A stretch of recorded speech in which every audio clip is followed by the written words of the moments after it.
നമസ്കാരം. പാലക്കാട് ഭഗവതിയുടെ യൂട്യൂബ് ചാനലിലേക്ക് എല്ലാവർക്കും സ്വാഗതം. സുകൃതഹോമം 2024 ആഗസ്റ്റ് 17 മുതൽ 20 വരെ പാലക്കാട് ഭഗവതിയുടെ അനുഷ്ഠാന മണ്ഡപത്തിൽ നടക്കുന്നതായ വീഡിയോ ആണ് ഇതിനു മുമ്പ് ഇറക്കിയിരുന്നു.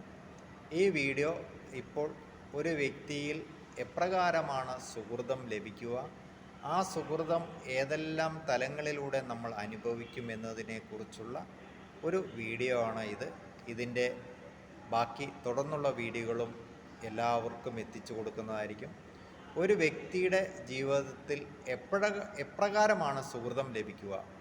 ഒരു വ്യക്തി 24,000 തവണ ഗായത്രി മന്ത്രം ജപിച്ച് ഹോമം ചെയ്യുമ്പോഴാണ് ആ വ്യക്തിയിൽ സുഹൃതം വന്നു ചേരുക. എപ്രകാരമാണ് ദുഷ്കൃതം വരിക അല്ലെങ്കിൽ ദുരിതം വരിക? അറിഞ്ഞോ അറിയാതെയോ മനസ്സുകൊണ്ടോ പ്രവൃത്തി കൊണ്ടോ ചിന്തകൾ കൊണ്ടോ നടത്തുന്ന പ്രവർത്തനങ്ങളിൽ നിന്നാണ് ആ വ്യക്തിയിൽ ദുഷ്കൃതം വന്നു ചേരുക. ആ ദുഷ്കൃതം പിന്നീട് ദുരിതമായി മാറും.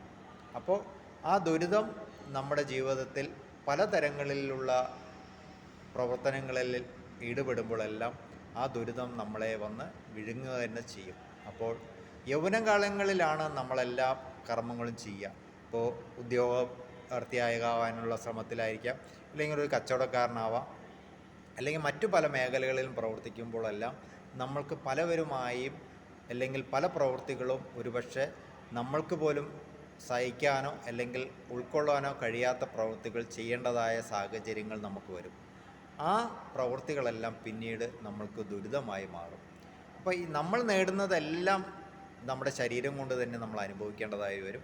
നമ്മൾ അനുഭവിച്ചില്ലെങ്കിൽ നമ്മൾ ഈ ഭൂമിയിൽ നിന്ന് മാറുമ്പോൾ അല്ലെങ്കിൽ ഈ ഭൂമിയിൽ നിന്ന് ഇല്ലാതെയാവുമ്പോൾ നമ്മൾ നേടിയത് എന്തൊക്കെയുണ്ടോ അതെല്ലാം നമ്മുടെ പിൻതലമുറയിലേക്ക് നമ്മൾ കൊടുത്തിട്ടാണ് പോകുന്നത്. ഇപ്പോൾ സമ്പാദിച്ചിരിക്കുന്ന ഏത് സമ്പാദ്യമാണോ അതെല്ലാം നമ്മുടെ പിൻതലമുറയ്ക്കാണല്ലോ നമ്മൾ കൊടുത്തിട്ട് പോകുന്നത്. അപ്പോൾ അതിനോടൊപ്പം തന്നെ നമ്മൾ ദുഷ്കൃതമുണ്ടാക്കി അല്ലെങ്കിൽ ദുരിതമാണ് സമ്പാദിച്ചു വെച്ചിരിക്കുന്നതെങ്കിൽ അതും നമ്മുടെ തലമുറയ്ക്ക് കൊടുക്കും. അപ്പോൾ അതെല്ലാം നമ്മൾ സുഹൃതമാണ് നേടിയിരിക്കണമെങ്കിൽ, സുഹൃതമാണ് സമ്പാദിച്ചിരിക്കെങ്കിൽ അതും നമ്മുടെ പിൻതലമുറയിലേക്ക് നമ്മൾ നൽകിയിട്ടാണ് പോവുക. ആയതുകൊണ്ട് ഈ സുഹൃത ഹോമത്തിലേക്ക് എല്ലാ ഭക്തജനങ്ങളുടെയും ശ്രദ്ധയുണ്ടാവണം.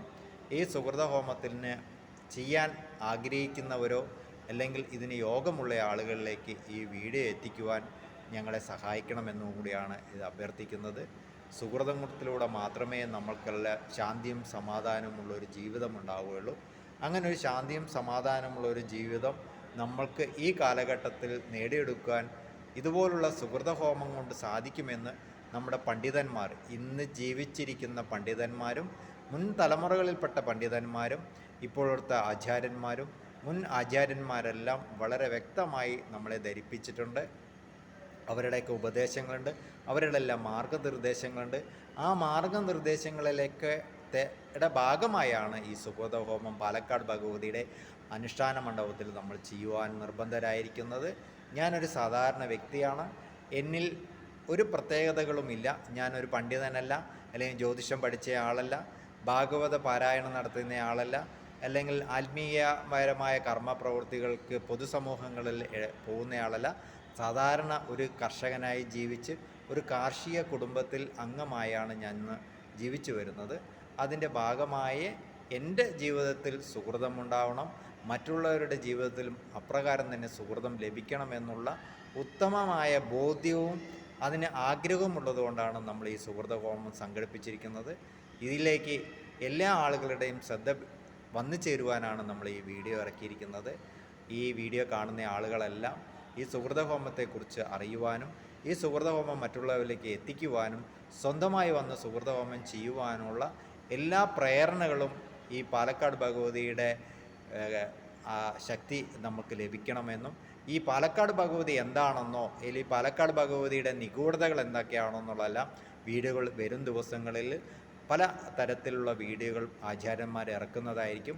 അതും ഈ യൂട്യൂബ് ചാനലിൽ ഉണ്ടാവുമ്പോൾ ഭക്തിയോടുകൂടി ഒരു ഭക്തനായി കാണാനും ഒരു ഭക്തിയുടെ പ്രവർത്തനങ്ങളിൽ ഭാഗമാവാനും ആഗ്രഹിക്കുന്ന ആളുകൾക്ക് ഇത് ഉപകാരപ്രദമാവും. അല്ല, ഇതിനെ എതിർക്കുന്നവർക്ക് അതും അതിൻ്റെതായ വഴിയിലേക്ക് പോകും. ഇതിനെയൊക്കെ വളരെ നിസ്സാരമായി തള്ളുന്ന ഒരു വലിയൊരു ജനസമൂഹം നമ്മുടെ നാട്ടിലുണ്ട്.